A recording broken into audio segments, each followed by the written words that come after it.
नमस्कार, बहुत स्वागत है आप सभी का। आप देख रहे हैं IBC 24 और मैं हूं आपके साथ आकांक्षा पांडे। तो शाम के 7 बज रहे हैं, वक्त हो गया है मध्य प्रदेश के नंबर 1 बुलेटिन का। मध्य प्रदेश में आज क्या हुआ का, तो सिर्फ 24 मिनट में आपको मध्य प्रदेश की हर बड़ी खबर का पूरा अपडेट मिलेगा। सबसे पहले रुक कर लेते हैं टीकमगढ़ का। बांग्लादेश के खिलाफ यहां पर प्रदर्शन हुआ है। हिंदू युवा वाहिनी ने बांग्लादेश के खिलाफ बड़ा प्रदर्शन किया। बांग्लादेश में जिस तरह से हिंदुओं के ऊपर अत्याचार हो रहे हैं उसका विरोध किया गया। मोहम्मद यूनुस का पुतला दहन किया गया कोतवाली थाना क्षेत्र में अस्पताल चौराहे पर। अब देखिए किस तरह से पुतला फूंका गया है। हिंदू युवा वाहिनी के ये कार्यकर्ता है जिन्होंने ये बड़ा प्रदर्शन किया। एक्सक्लूसिव तस्वीरें, पुतला दहन किया गया मोहम्मद यूनुस का। एक्सक्लूसिव तस्वीर आप IBC 24 पर देख रहे हो। ना सिर्फ टीकमगढ़ बल्कि मध्य प्रदेश के अलग अलग हिस्सों में इसी तरह की तस्वीरें देखने को मिल रही है। बांग्लादेश में जिस तरह से हिंदुओं को टारगेट किया जा रहा है, उनके खिलाफ अत्याचार हो रहा है, उसके विरोध में आवाज बुलंद की गई।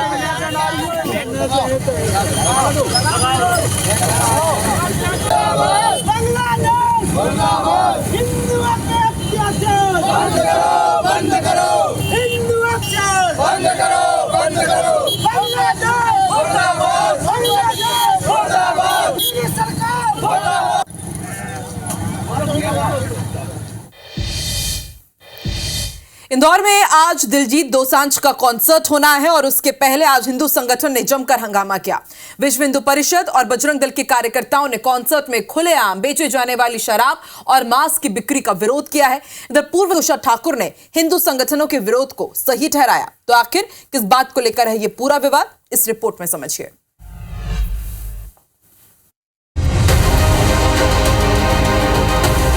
दिलजीत दोसांझ का शो हमेशा से सुर्खियों में रहा है। अब एक बार फिर इस मशहूर पंजाबी सिंगर का शो विवादों में है। इंदौर में दिलजीत के शो को लेकर हंगामे की स्थिति है, जहां एक तरफ दोसांझ के फैन शो का बेसब्री से इंतजार कर रहे हैं, तो वहीं दूसरी तरफ हिंदू संगठन शो को लेकर विरोध जता रहे हैं।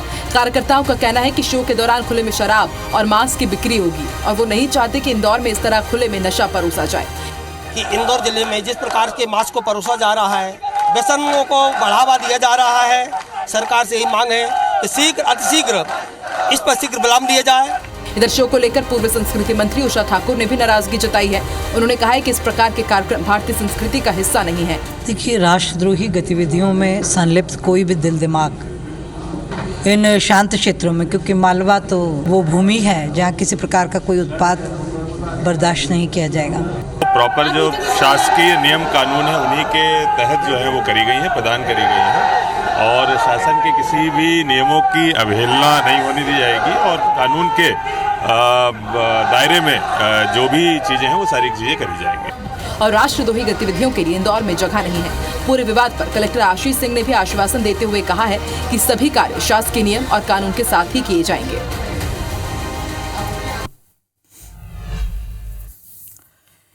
इधर भोपाल में एक बार फिर से गुरु शिष्य परंपरा शर्मसार हुई है। यहां एक ट्यूशन टीचर ने अपनी 2 छात्राओं को हवस का शिकार बनाया। आरोपी छात्राओं से बायोलॉजी के प्रैक्टिकल कराने के नाम पर अश्लील हरकतें करता था और धीरे धीरे उसकी हिम्मत इतनी बढ़ गई कि उसने दोनों छात्राओं से घिनौनी वारदात को अंजाम दिया। बताया जा रहा है कि आरोपी अश्लील वीडियो दिखाने के बहाने बच्चियों को छुट्टी के दिन भी पढ़ाने के लिए बुलाता था। फिलहाल पुलिस ने आरोपी टीचर को गिरफ्तार कर लिया है। ट्यूशन की दूसरी छात्राओं की भी अब काउंसलिंग की तैयारी की जा रही है। कोचिंग क्लास में जाने वाली 2 बच्चियां जो माइनर थी, पढ़ाए जाने वाला शिक्षक है उसके द्वारा अश्लील वीडियो दिखाना, अश्लील फोटो दिखाना और अश्लील हरकत करना पाए जाने पर जो टीचर है उसको हिरासत में लिया। इन्वेस्टिगेशन का विषय रहेगा कि इसमें और कोई भी पीड़िता या और कोई भी पीड़ित तो नहीं है। छतरपुर में एक बार फिर आदिवासी युवक की पिटाई का मामला सामने आया है, जहां जनपद पंचायत उपाध्यक्ष के पति पर 2 भाइयों के साथ मिलकर मारपीट करने का आरोप है। मामला आदिवासी युवक से जुड़ा हुआ है और इस कारण सियासत भी शुरू हो गई है। देखिए एक रिपोर्ट।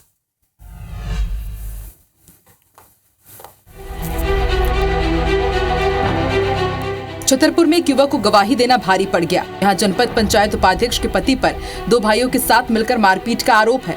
बताया जा रहा है कि बिजावर जनपद पंचायत उपाध्यक्ष के पति पर हरिजन एक्ट का मामला दर्ज और इसी मामले में पीड़ित युवक गवाह बना था। नाराज होकर तीनों ने वारदात को अंजाम दिया और आदिवासी युवक गंभीर रूप से घायल हो गया। जो बैरागढ़ के रहने वाले मुलायम सिंह एवं नबी लोग, उन्होंने उस युवक के साथ पुरानी बुराई को लेकर मारपीट की है, जिस पर थाना में सुसंगत धाराओं में मामला दर्ज कर लिया गया है। किस स्थिति में है वो अभी इसका पता लगा है कि बिजावर अस्पताल से वो रेफर कर दिया गया। मामला सामने आने पर सियासत भी गरमा गई है, जहां कांग्रेस मध्य प्रदेश में गुंडाराज की बात कर रही है, एक आदिवासी के साथ तो वहीं भाजपा का कहना है कि कांग्रेस ऐसे मामलों पर सिर्फ सियासत करती है। भारतीय जनता पार्टी के गुंडे बिजावर की घटना बताती है कि किस तरीके से भारतीय जनता पार्टी के नेता ने एक आदिवासी के साथ बर्बरता के साथ मारपीट की और अभी तक कोई कार्रवाई नहीं हुई है। ये बताता है कि मध्य प्रदेश में कानून का राज पूरे तरीके से खत्म हो चुका है। जब भी कोई घटना होती है, कांग्रेस के नेता केवल और केवल राजनीति करने लगते हैं। यह वही कांग्रेस पार्टी है जो छतरपुर में पुलिस पर हमला करने वाले अपराधियों के साथ खड़ी हो गई थी। इस मामले में जांच के उपरांत जो भी आरोपी होंगे उन पर कार्रवाई की जाएगी। बहरहाल पिटाई में गंभीर रूप से घायल आदिवासी युवक का बिजावर सामुदायिक स्वास्थ्य केंद्र में इलाज किया जा रहा है।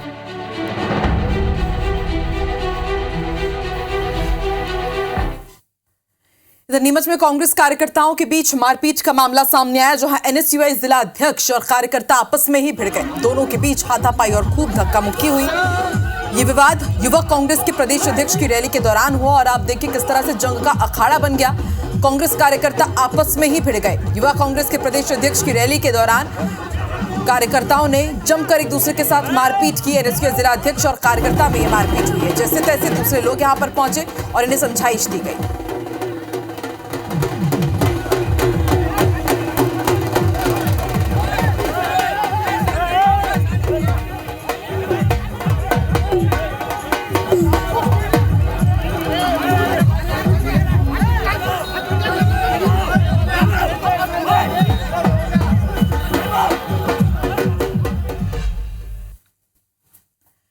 इधर भोपाल के गोविंदपुरा इलाके में एक युवक को पत्थर उठाकर एक स्ट्रीट डॉग को भगाना महंगा पड़ गया। दो युवतियों ने युवक को बुरी तरह से पीट दिया। युवक दरअसल सुबह अपनी बेटी को स्कूल छोड़ने जा रहा था, तभी गोविंदपुरा इलाके में स्ट्रीट डॉग्स अचानक चलती गाड़ी में युवक और उसके पीछे बैठी बेटी पर हमला करने लगते हैं। इसी बीच युवक ने गाड़ी सड़क किनारे लगाई, कुत्तों को भगाने के लिए पत्थर उठाया तो कुछ दूरी पर मौजूद दो युवतियों ने इसका विरोध किया और युवक की ही जमकर पिटाई कर दी। मौके पर युवक की बच्ची भी अपने पिता को युवतियों से बचाने की कोशिश करती रही। बाद में घायल युवक ने गोविंदपुरा थाने में युवतियों के खिलाफ शिकायत दर्ज कराई है।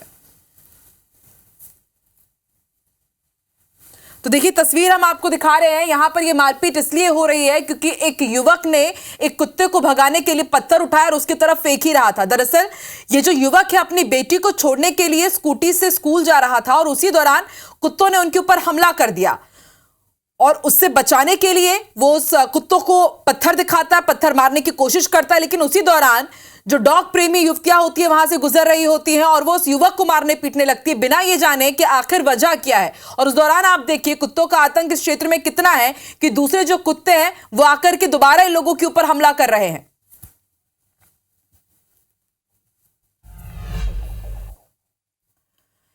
इधर भिंड के देहात थाना क्षेत्र में पुलिस ने अवैध हथियार तस्करी के खिलाफ बड़ी कार्रवाई की है। मुखबिर की सूचना पर पुलिस ने साइबर टीम की मदद से 2 आरोपियों को गिरफ्तार किया। 2 आरोपी फरार हो गए।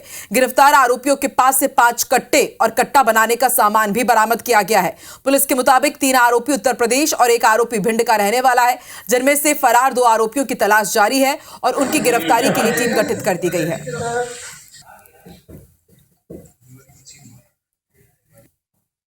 जामपुरा के बीहड़ में कुछ लोग अवैध कट्टों का निर्माण कर रहे हैं, तो जहाँ पर 2 लोग कट्टा निर्माण करते हुए पाए गए। 2 लोगों को गिरफ्तार कर लिए गए, जिनके कब्जे से 5 देसी कट्टे और 2 अध जले कट्टे और कट्टा बनाने के कुछ सामान प्राप्त हुए हैं। इन दोनों को गिरफ्तार कर लिए गए। इनके मेमोरेंडम के आधार पर 2 अन्य लोगों को भी आरोपी बनाया गया। टोटल 4 आरोपी हैं। तो भिंड में आए दिन गोलियां चल जाती है, गोलियों की गूंज से भिंड दहल उठता है और अब उस पर नकेल कसने के लिए आप देखिए किस तरह से एक्शन लिया गया। अवैध हथियार तस्करी पर एक्शन करते हुए अवैध हथियार भी जब्त हुआ है और कुछ आरोपी भी गिरफ्तार किए गए हैं। बैतूल से बड़ी खबर, खाद से भरी ट्रैक्टर ट्रॉली पलट गई है। ट्रैक्टर के नीचे दबने से ड्राइवर की मौत हो गई। 2 अन्य युवक गंभीर रूप से घायल बताए जा रहे हैं, जिन्हें अस्पताल में भर्ती किया गया है। मुल्ताई थाना क्षेत्र के सदा प्रसन्न घाट पर यह हादसा हुआ है। तो खाद से भरी ट्रैक्टर ट्रॉली पलटी और बताया जा रहा है कि इस दर्दनाक हादसे का 2 लोग शिकार हुए हैं। मौके पर ही 2 लोगों की मौत हो गई है, ट्रैक्टर ड्राइवर की, और इसके साथ 2 लोग गंभीर रूप से घायल हैं, जिन्हें अस्पताल में भर्ती किया गया है। अरे वो सुअर बम मार बम फल गया।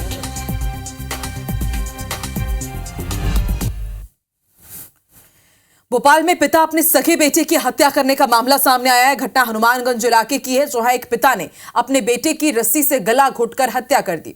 घटना की जानकारी खुद मृतक की मां ने थाने में की थी। इसके बाद पुलिस मौके पर पहुंची, आरोपी पिता को गिरफ्तार किया गया। आरोपी पिता के मुताबिक बेटे को दोस्तों ने शराब पीने की लत लगा दी थी। आए दिन वो शराब पीने के लिए पैसे मांगता था। उस दिन बेटे ने 30,000 रुपए मांगे और जब पिता ने नहीं दिए तो वो मारपीट करने लगा, घर में रखा सामान भी तोड़ने लगा और इससे नाराज होकर पिता ने घर में रखी रस्सी से बेटे की गला दबाकर उसकी हत्या कर दी। फिलहाल पुलिस ने मां की शिकायत पर पति के खिलाफ केस दर्ज कर लिया है। गिरफ्तारी हो चुकी है, आगे की जांच की जा रही है। उसकी मां और पिता के साथ जो है झगड़ा किया गया था, मारपीट की गई थी, जिस पर से बाप कई दिन से इस बात को लेकर के परेशान था। और कल जब उसने गुस्से में आकर के फिर देखा कि ये सब उसकी बर्दाश्त के बाहर हो गया, तो उसने कल रस्सी से उसका गला बांध के उसकी गला बांध करके उसकी हत्या कर दी और आरोपी वृंदावन को तत्काल ही उसके निवास के पास से गिरफ्तार कर लिया गया। अगली खबर भी भोपाल से है। यहां पर ऑटो ड्राइवर के अपहरण के बाद हत्या करने का मामला सामने आया। हमने आपको जानकारी दी थी कि 2 दिसंबर से संदीप प्रजापति लापता है और अब उसका शव मिला है। सनसनी फैल गई है। बिहार के मोस्ट वांटेड आरोपी बदमाश अवकेश ने उसका किडनैप किया और उसके बाद उसकी हत्या करके उसकी लाश को रातापानी टाइगर रिजर्व में ठिकाने लगा दिया। दरअसल संदीप प्रजापति 2 दिसंबर को भोपाल के छोला थाना इलाके से गायब हुआ था। बदमाश अवकेश ने उसका अपहरण कर उसकी हत्या कर दी थी। इसके बाद पुलिस को गुमराह करने के लिए संदीप के फोन से ही उसके परिजनों को फोन करके कहा था कि 1 लाख रुपए की फिरौती चाहिए। पुलिस ने मोबाइल लोकेशन के आधार पर 3 दिन तक रातापानी टाइगर रिजर्व में सर्चिंग की, जिसके बाद संदीप का शव बरामद हुआ। पुलिस तफ्तीश में यह भी पता चला है कि बीते दिनों बदमाश ने संदीप की बहन के साथ छेड़छाड़ भी की थी। बता दें कि आरोपी बिहार में मोस्ट वांटेड घोषित है और पुलिस मुख्य आरोपी की तलाश में जुटी है। पिताजी ने यह कंप्लेंट थाने में आके दर्ज की कि उनका लड़का जो है वो सलकनपुर जाने का बोल के गया है। न तो वो स्वयं आया है, न ऑटो आया है। जंगल में 100-150 मीटर अंदर भीतर एक डेड बॉडी होने की जानकारी मिली, चूँकि भोपाल का था, और उसके बाद बॉडी रिकवर करके अभी पीएम कराया जा रहा है। मुरैना में चोरों ने पुलिस के होश उड़ा देने वाली वारदात को अंजाम दिया है। जिस पुलिस लाइन में सुरक्षा के चाक चौबंद प्रबंध रहते हैं, वहां स्पेशल आर्म्ड फोर्स के 2 शस्त्रागारों के ताले तोड़कर 238 कारतूस चुरा ले गए हैं चोर। इस चोरी ने पुलिस महकमे में खलबली मचा दी है। घटना की सूचना मिलते ही चंबल आईजी सुशांत सक्सेना और एसपी गोपाल सिंह धाकड़ मौके पर पहुंचे। इसके अलावा एफएसएल के अधिकारी बुलाए गए हैं। पूरे मामले की जांच की जा रही है। दरअसल मुरैना में एसएएफ की 5वीं बटालियन का मुख्यालय है। इन दोनों के शस्त्रों को रखने के लिए पुलिस लाइन में 2 अलग अलग कमरे हैं। इनसे 50 मीटर दूर ही पुलिस का शस्त्रागार है, जिसकी सुरक्षा में रात के समय गार्ड्स लगे रहते हैं, पर ऐसे एसएएफ के शस्त्रागारों की सुरक्षा का कोई इंतजाम नहीं था। इसलिए यहां पर चोर पहुंचे, ताला तोड़े और उसके बाद यहां से एसएलआर राइफल और 9 mm पिस्टल के 238 कारतूस चुरा ले गए। 5वीं बटालियन मुरैना की कंपनी है और एक 2nd बटालियन ग्वालियर की कंपनी है। इनके कुछ कारतूस, इनने ऐसा सुबह बताया, दिन में बताया कि कुछ कारतूस मिसिंग है। तो हम लोगों ने जो है पूरी कोत वगैरह खुलवा के पूरी बारीकी से उसमें जांच की है और किसी का आना या जाना रहा हो इस संबंध में डॉग स्क्वाड है, फिंगरप्रिंट है, कार्ड भी लगा था हमारा। कहाँ इसमें गलती हुई है, कहाँ त्रुटि है, विवेचना के पार्ट होते हैं, उससे हम इसको क्लियर भी करेंगे और जल्द इसको खुलासा भी करेंगे। राजगढ़ की सारंगढ़ पुलिस ने 4 स्मैक तस्करों को गिरफ्तार किया है। पुलिस ने पहले ही 3 स्मैक तस्करों को गिरफ्तार किया था। उसके बाद पुलिस ने ड्रग खरीदने इंदौर से आए ड्रग माफिया को भी गिरफ्तार कर एक कार जब्त की है। मामले का खुलासा करते हुए एसडीओपी ने बताया कि अब तक इस मामले में 37 लाख रुपए भी जब्त हुए हैं। अरविंद सिंह ने बताया कि शनिवार की रात आगरा इंदौर राजमार्ग पर चेकिंग पॉइंट लगाकर एक कार से 250 ग्राम स्मैक जब्त किया गया। 3 आरोपियों को हिरासत में लिया गया। उसके बाद इंदौर से मादक पदार्थ की खरीद फरोख्त करने वाला आरोपी शहनवाज को भी गिरफ्तार किया गया है। एसडीओपी ने बताया कि आरोपी शहनवाज को नहीं पता था कि वो जिनसे ड्रग खरीदने आया था वो पुलिस कस्टडी में है। शहनवाज इंदौर में कबाड़ी का काम करता है और उसके साथ ही ड्रग का व्यवसाय भी कर रहा है। फिलहाल पुलिस अब जांच करने और नशे के कारोबारियों के ठिकाने खोजने में जुटी हुई है। करीब 250 ग्राम स्मैक जो कि थोड़ा सा ब्राउन और वाइट कलर का था, वो हमें ऐसा एक सब्सटेंस मिला। उसको थोड़ा जलाकर और ऐसा देखा गया तो ऐसा प्रतीत हुआ कि ये ड्रग्स हो सकता है। उसके बाद हमने उसकी तस्दीक करी, प्रॉपर उसकी वहाँ पे वैधानिक कार्रवाई की गई और उसकी वैधानिक कार्रवाई करके विधिवत उनको गिरफ्तार किया जाकर। इन व्यक्तियों से पहले बातचीत थी, वो उसी रात इनसे सामान लेने आया था, हमने उसको भी गिरफ्तार किया। और बड़ी खबर हरदा से, यहां पर एसपी ने थाने में गुंडों की क्लास लगाई है। पहले दिन हाजिरी देने के लिए करीब 20 गुंडे आए। सीएम ने जमकर फटकार भी लगाई है, माफ कीजिएगा, एसपी ने जमकर फटकार लगाई। एसपी ने अपराधों से दूर रहने की शपथ भी दिलवाई है। सिविल लाइन थाने में करीब 59 आदतन गुंडों के नाम दर्ज हैं। पहले दिन करीब 20 यहां पर बताया जा रहा है कि गुंडे पहुंचे हाजिरी लगाने के लिए। कपिल शर्मा हमारे साथ जुड़े हुए हैं। कपिल, यहाँ पर हम देख सक रहे हैं कि शपथ दिलवाई गई है, क्लास भी ली गई है। आखिर क्या उद्देश्य है इस तरह से गुंडों की क्लास लगाने का? जी बिल्कुल, आपको बताना चाहूंगा, ये जो गुंडे हैं ये सिविल लाइन थाना क्षेत्र के हैं। इसमें करीब 59 गुंडे नाम दर्ज है, जिनके ऊपर कार्रवाई करते हुए एसपी ने सभी की क्लास लगाते हुए सभी को थाने बुलाया, जिसमें करीब 20 गुंडे आज थाने हाजिरी लगाने पहुंचे। और जब एसपी ने बोला कि आज के बाद कभी अपराध नहीं करना, उनको जब उनकी क्लास ली, उनको फटकार लगाई, तो सभी जो गुंडे थे एक स्वर में बोले कि सर माफ कर दीजिए, आज के बाद हम कभी अपराध नहीं करेंगे और ये हमारे पुराने अपराध है। तो उसको लेके कहीं ना कहीं उनके साथ जागरूक करने के लिए उनको शपथ भी दिलाई गई है कि आगामी वो कभी ऐसा अपराध नहीं करेंगे। और अन्य जो लोग बाकी है उनको भी थाने बुलाया जाएगा और उनको भी शपथ दिलाई जाएगी। आपको बता दिए पूरा जो निर्देशन है ये नवागत आईजी मिथिलेश कुमार गुप्ता के निर्देशन में कार्रवाई जारी है। दोनों थानों में, जिले के सभी थानों में गुंडा जो अपराध जो दर्ज है, नाम दर्ज है, उनको सबको थाने बुला के वर्तमान में उनसे पूछताछ भी की जा रही है कि वर्तमान में वो क्या कर रहे हैं, कहाँ पर रह रहे हैं, किस प्रकार से अपना जीवन यापन कर रहे हैं। सभी प्रकार से एसपी द्वारा उनसे पूछताछ भी की जा रही है और लगातार शहर में अलग अलग स्थानों पर चेकिंग भी की जा रही है, होटलों की, इलाजों की, और गुंडे पकड़ के अभियान भी चलाया जा रहा है। जी शुक्रिया पूरी जानकारी के लिए कपिल।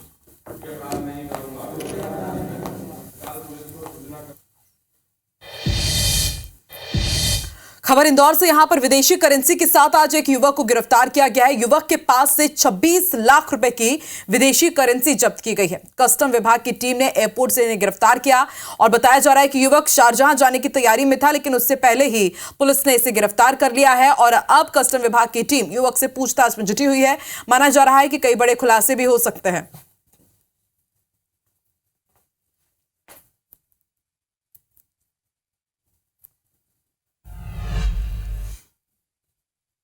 जबलपुर में धान खरीदी के 6 दिन बीत जाने के बाद भी केंद्रों में किसान नहीं पहुंच रहे हैं। जिले में अब तक 2000 से अधिक किसानों ने धान बिक्री का स्लॉट बुक किया है, लेकिन अब तक सिर्फ 12 किसानों ने ही अपनी धान बेची है। वहीं खाद्य आपूर्ति निगम जिले में पूरी तरह से तैयारियों का दावा कर रहा है। जिला आपूर्ति नियंत्रक का कहना है कि 1-2 दिन में धान उपार्जन का कार्य पूरी तरह से रनिंग में आ जाएगा। प्रशासन ने जिन वेयर हाउसों को खरीदी के लिए चिन्हित किया है, उनमें से कई वेयर हाउस संचालक धान खरीदी को तैयार नहीं है। इस मामले में कलेक्टर दीपक सक्सेना ने वेयर हाउस संचालकों की मांग शासन तक पहुंचाने की बात कही। उन्होंने कहा कि धान खरीदी केंद्रों की निगरानी करने के लिए वरिष्ठ अधिकारियों की विजिलेंस टीम का भी गठन किया गया है, जो रैंडमली खरीदी केंद्रों में पहुंचकर जांच करेंगे। जबलपुर वेयर हाउस एसोसिएशन ने निर्णय किया है कि आप एक अधिग्रहण की दर है 25 रुपए प्रति टन। तो मेरा इनसे कहना है कि आप स्वयं धान में गोदाम अधिग्रहण कर लें और जैसा बन सके हमारा किराया पर्याप्त सुचारू रूप से देना शुरू करें। मानव संसाधन, सर्वेयर, ऑपरेटर इत्यादि की व्यवस्था की जा चुकी है। बारदाने भी सभी केंद्रों पर भिजवाए गए हैं और किसान जैसे ही स्लॉट बुक करके अपनी निर्धारित तिथि को उपस्थित होंगे, खरीदी उनकी की जाएगी। उनको जो लाइसेंस दिया गया है, जो सब्सिडी के आधार पर उनको गोदाम का संचालन दिया गया है, उनको गोदाम का संचालन करना चाहिए। अभी जिला स्तर पर जिला प्रशासन के पास, जिला स्तर पर जो वेयर हाउसिंग का ऑफिस है, उनके पास इतने साधन नहीं है कि इतने सारे गोदामों को मैनेज कर सकें। हमने उनका ज्ञापन जो है राज्य शासन को भेज दिया है, वहाँ से निर्णय होगा। वक्त इसके साथ इस बुलेटिन में फिलहाल इतना ही। देखते रहिए IBC 24। आगे देखिए छत्तीसगढ़ में क्या है खास, अमरवानी हमरगोट में छाया चौधरी के साथ। IBC 24 number 1 news channel in Madhya Pradesh Chhattisgarh.